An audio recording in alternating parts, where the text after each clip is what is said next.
मातापितृचरणकमलेभ्यो नमः। ॐ ब्रह्मानन्दं परं सुखदं केवलं ज्ञानमूर्तिं द्वन्द्वातीतं गगनसदृशं तत्त्वमस्यादिलक्ष्यम् एकं नित्यं विमलमचलं सर्वधी साक्षिभूतं भावातीतं त्रिगुणितं सद्गुरुं तं नमामि। अखण्डानन्दबोधाय शिष्यसन्तापहारिणे सच्चिदानन्दरूपाय तस्मै श्रीगुरुवे नमः। सरस्वती वंदना लक्ष्मीर्मेधा पुधरा पुष्टिः गौरी तुष्टिः प्रभातरतिः एताभिः पाहि तनुभिः अष्टाभिर्मा सरस्वती। सरस्वत्यै नमो नित्यं भद्रकालै नमो नमः। वेद वेदांत वेदांग विद्यास्थानेभ्यः एव च मातस्त्वदीये पद पंकज भक्ति युक्ता ए त्वं भजन्ति निखिलान् परान् विहाय ते निर्जरत्वमहि यान्ति कलेवरेण ओवाहिल्वायुयुग गगनाम्बो विनिर्मितेन। व्यासवंदना। व्यासाय विष्णुरूपाय व्यासरूपाय विष्णवे नमो वै ब्रह्मानिधये वासिष्ठाय नमो नमः। नमोऽस्तु ते व्यास विशालबुद्धे फुल्लारविन्दायत्तपत्रनेत्र येन त्वया भारतैलपूर्णः प्रज्वालितो ज्ञानमयः प्रदीपः।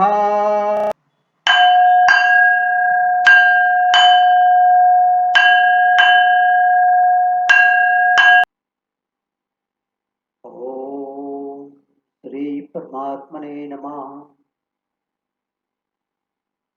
गीता के प्रथम अध्याय का महात्म्य। श्रीमद् भगवत गीता के शब्दार्थ में इसका महात्म्य छिपा हुआ है। इस पवित्र ग्रंथ का लेखन श्री श्री 108 वेदव्यास जी के द्वारा किया गया है। इस ग्रंथ में भगवान श्री कृष्ण जी और अर्जुन की वार्ता का विवरण प्रस्तुत किया गया है। दूसरे शब्दों में कहें तो स्वयं भगवान इस ग्रंथ के माध्यम से वार्ता करते हुए ध्वनित होते हैं। वार्तालाप अकेले नहीं होता, वार्ता में वक्ता एवं श्रोता होता है। वार्ता का विषय भी होता है, वार्ता की कथा भी होती है, वार्ता का उद्देश्य भी होता है, वार्ता के पात्र भी होते हैं। श्रीमद् भगवत गीता के शब्दार्थ का विश्लेषण करें तो इस शीर्षक में वह शब्द निहित पाएंगे। यह तथ्य सर्वविदित है कि यदि संसार है तो उसमें श्री आवश्यक है। श्रीमद् भगवत गीता का प्रथम अक्षर श्री है, अर्थात भौतिक संपदा, भौतिक संसाधन, धन संपदा, धन आवश्यक क्यों है, इस संबंध में भगवान स्वयं कहते हैं। देखें श्रीमद् भगवत गीता अध्याय क्रमांक 2 श्लोक 66 निम्नानुसार है। नास्ति बुद्धिर्युक्तस्य न चायुक्तस्य भावना न चाभावयतः शांतिर्शान्तस्य कुतः सुखम। अर्थ,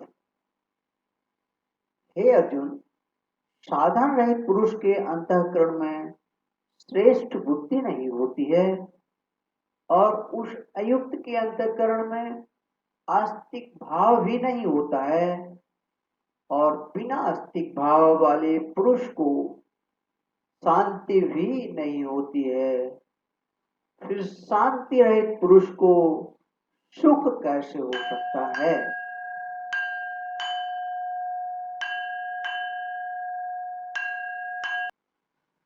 दूसरा शब्द है मद। स्त्री के बाद दूसरा तथ्य है मद। जहां स्त्री है वहां मद स्वतः उपलब्ध हो जाता है, क्योंकि स्त्री और मद एक मिथुन है। जहां स्त्री है वहां मद है, और जहां मद है वहां स्त्री है। दूसरे शब्दों में कहें तो दोनों एक सिक्के के दो पहलू हैं। इस मिथुन से विरले ही अपने आप को अलग रख पाते हैं। प्रभुता पाही काह मद नाही। उक्त कथन सुग्रीव पर चरितार्थ होता है। सुग्रीव प्रभुता पाकर राग रंग के मद में खो गया। उक्त घटना संत तुलसीकृत रामचरितमानस के किष्किंधा कांड में वर्णित है। सुग्रीव अपने बड़े भाई बाली के भय से कंदराओं में छिपकर अपना जीवन यापन कर रहे थे। हनुमान जी के माध्यम से उनका भगवान श्री राम से मिलन हुआ। भगवान श्री राम ने वाली का वध किया तथा सुग्रीव को बाली का राज्यपाठ दिलाया। उस समय सुग्रीव ने भगवान श्री राम के कार्य में सीता माता की खोज करने के कार्य में सहयोग करने का वचन दिया था, परंतु राजपाट मिलने पर अर्थात प्रभुता मिलने पर वह श्री राम को दिए गए अपने वचन को भूलकर रास रंग में खो गया। लक्ष्मण जी के क्रोधित होने पर उसकी तंद्रा टूटी। तब उसने कहा, नाथ विशेषम मद कछु नाही, मुनि मन मोह करहि छन माई। अर्थात सुग्रीव ने कहा, हे नाथ, विषय के समान और कोई मत नहीं है।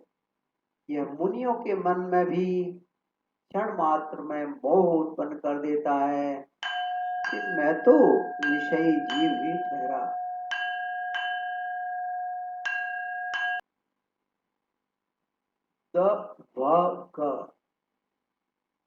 तीसरा शब्द है, लेकिन उक्त शीर्षक श्रीमद् भगवत गीता को देखें तो मद अकेला नहीं है, बल्कि दा के साथ वा और का जुड़ा हुआ है। देखें श्रीमद् भग का क्या अर्थ है, क्या भावार्थ है।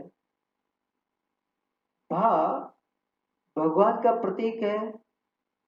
भगवान जो भी करते हैं या कहते हैं वह कभी भी निरुद्देश्य नहीं होता, अर्थात उनके प्रत्येक कर्म का उद्देश्य होता है। गीता में श्रीमद् भगवत में भगवान का उद्देश्य मनुष्य को श्रीयुक्त बनाना है। श्रीयुक्त बनाना तो है, लेकिन दूसरी ओर श्री मद के दुर्भावों से बचाना भी है। इसलिए श्रीमद् भगवत गीता में भगवान ने जो वार्ता की है उसका उद्देश्य अर्जुन अर्थात मानव जाति को श्रीमद् के दुष्प्रभावों से बचाना है तथा गा अर्थात सद्गुणों से युक्त करना है। श्रीमद् भगवत गीता में अगला शब्द है वध। इसका क्या भावार्थ है देखें। वध अर्थात वार्तालाप। श्रीमद् भगवत गीता को यदि आप पढ़ें तो देखेंगे कि संपूर्ण ग्रंथ के लेखन में वार्तालाप ही दिखाई देता है। इस वार्तालाप में भगवान वक्ता है और अर्जुन श्रोता है। दूसरी ओर संजय दृष्टा है जो कि धृतराष्ट्र को महाभारत स्थल में घट रही घटनाओं की जानकारियों से अवगत कराता है। कहने का तात्पर्य है कि श्रीमद् भगवद गीता के लेखन में वार्तालाप को लेखन की शैली बनाया गया है, या संक्षिप्त में कहें तो श्रीमद् भगवद गीता ग्रंथ के लेखन में वार्तालाप शैली का प्रयोग किया गया है। शीर्षक श्रीमद् भगवद गीता में वध के बाद अगला शब्द गीता है। गीता का क्या भावार्थ है यह विविध जानने योग्य है। गीता शब्द का संधि विच्छेद करें तो इसमें दीर्घ संधि दिखाई देती है। गीत धन अ बराबर गीता, अ धन अ बराबर बड़ा, दीर्घ संधि। गीत को सभी जानते हैं, गीत सभी को प्रिय लगते हैं, क्योंकि गीत को सुनने से आनंद की अनुभूति होती है। श्रीमद् भगवत गीता में गीत के साथ आ जुड़ने का भावार्थ है आनंद का आवाहन, अखंड आनंद पुंज। भगवान का मूल उद्देश्य मनुष्य को अखंड आनंद से जोड़ना है। श्रीमद् भगवद गीता में भगवान ने अखंड आनंद के मार्ग में आने वाली बाधाओं के मूल कारणों को समूल नष्ट करने के उपायों को बताया है। इसलिए जो भी व्यक्ति श्रीमद् भगवद गीता के एक या आधे श्लोक को नित्य पढ़ेगा वह अखंड आनंद को प्राप्त कर मुक्ति को प्राप्त करेगा। इसमें किसी प्रकार की शक सुबह की गुंजाइश नहीं है। श्रीमद् भगवद गीता शीर्षक अपने आप में विलक्षण एवं विशिष्ट है, क्योंकि इसमें द्वैत नहीं है, सिर्फ एक ही भाव है। यही कारण है कि उक्त शीर्षक के प्रत्येक अक्षर प्रत्येक शब्द आपस में जुड़े हुए हैं। इन शब्दों में भगवान का उद्देश्य निहित है मनुष्य मात्र को अखंड आनंद प्रदान करना। श्रीमद् भगवद गीता में 18 अध्याय हैं। इस 18 के अंक का भी महात्म्य है। क्या आप जानना चाहेंगे? 18 अध्याय, इस अंक का एकल अंक निकालें तो 1 धन 8 बराबर 9 है। 18 का अंक ब्रह्मांड का प्रतीक है। अंक ज्योतिष के अनुसार एक सूर्य का अंक है और एकल अंक 9 ग्रहों का प्रतीक है। इसी प्रकार यह अंक ब्रह्मांड का प्रतीक है। मनुष्य के जीवन चक्र एवं ब्रह्मांड के क्रियाकलापों में एक साम्य है। ज्योतिषविद इसी सिद्धांत के आधार पर मनुष्य के जीवन में आगामी घटनाओं की भविष्यवाणियां करते हैं। श्रीमद् भगवद गीता के अध्याय 18 अध्याय मनुष्य के जीवन में आने वाली समस्त समस्याओं का हल करने एवं मोक्ष पाने की मास्टर चाबी है। श्रीमद् भगवद गीता स्वयं भगवान के मुखार बिंदुओं से उद्धृत रहे, अतः इसमें किसी प्रकार की शक सुबह की गुंजाइश नहीं है। जिस प्रकार ब्रह्मांड की केंद्रीय सत्ता सूर्य है, उसी प्रकार मनुष्य की केंद्रीय सत्ता आत्मा है। जिस प्रकार ब्रह्मांड सूर्य की शक्ति से क्रियाशील रहता है, उसी प्रकार मनुष्य आत्मा की शक्ति से क्रियाशील रहता है। परंतु मनुष्य की मूल सत्ता भगवान है। इसलिए मनुष्य सदैव अपनी मूल सत्ता अर्थात ईश्वर से मिलने के लिए लालायित रहता है, अर्थात मुक्ति पाना चाहता है, परंतु अज्ञानतावश 84 लाख योनियों के चक्रव्यूह में फंस जाता है। इस चक्रव्यूह से मुक्ति पाने के लिए भगवान ने स्वयं अपने मुखार बिंदुओं से उपदेश किया है। यही उपदेश श्रीमद् भगवद गीता के रूप में प्रस्तुत है। इस पवित्र ग्रंथ के 18 अध्याय मुक्ति मार्ग की बाधाओं का विनाश करने के लिए ब्रह्मास्त्र है।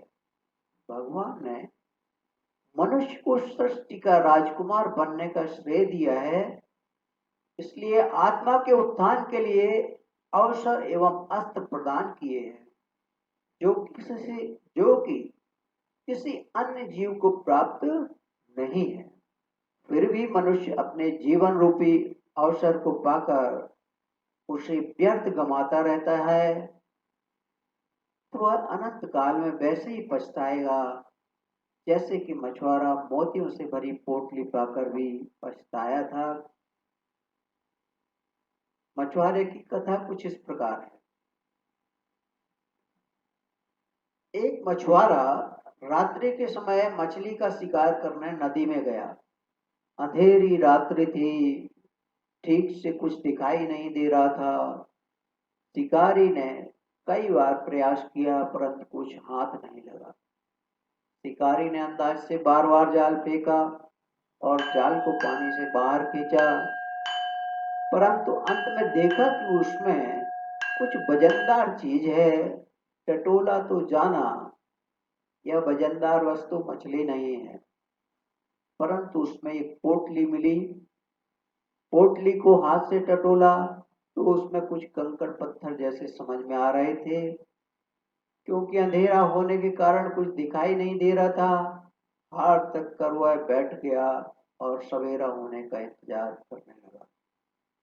इसी बीच में वह पोटली में रखे कंकड़ पत्थर जैसी वस्तुओं को एक एक करके फेंकता रहा।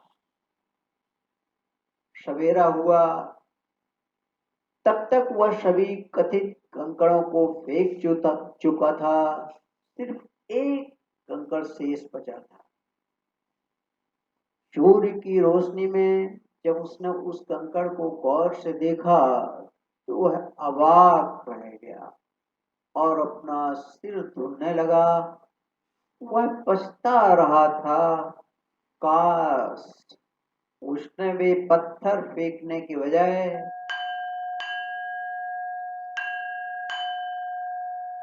सहेज कर रखे होते तो उसके साथ जन्म भी सुख चैन से कट जाते।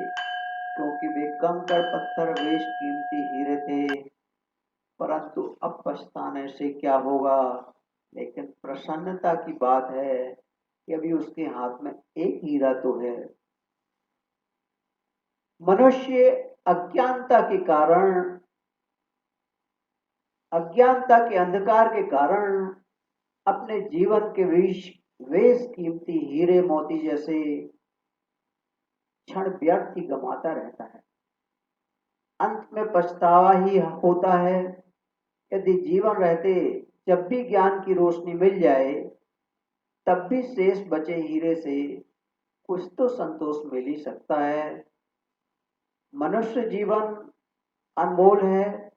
स्वयं भगवान श्री कृष्ण जी के मुखार बिंदुओं से उद्धृत श्रीमद् भगवद गीता ग्रंथ आपके पास है। अपने जीवन को संवारना अब आपके हाथ में है। आप चाहें जीवन के क्षण रूपी हीरों को कंकड़ पत्थर समझकर फेंकते रहें अथवा उनको विज्ञानोक्त विधि से कर्म करके कर्मफल संजोते रहें। निर्णय आपको लेना है और कर्म भी आपको ही करना है। कर्मफल सिद्धांत के अनुसार उसका भोग भी आपको ही करना है। इस व्यवस्था में भगवान भी हस्तक्षेप नहीं कर सकते। महाभारत कथा के अनुसार भगवान श्री कृष्ण जी ने अर्जुन को वरदान देने से पूर्व कहा है कि वे स्वयं भी साथ रहने के लिए तैयार हैं, परंतु वे शस्त्र नहीं उठाएंगे। अर्जुन ने उनकी शर्त को माना, युद्ध के लिए स्वयं तैयार हुए। अंततो गत्वा अर्जुन को विजेता का श्रेय प्राप्त हुआ। अतः भगवान के द्वारा दिए गए अनुदान के अनुसार भगवान सदैव आपके साथ है, आपको मार्गदर्शन भी देंगे, परंतु शस्त्र नहीं उठाएंगे। संसार सागर में भौतिक परिस्थितियों से युद्ध आपको ही लड़ना है। बहुत सारा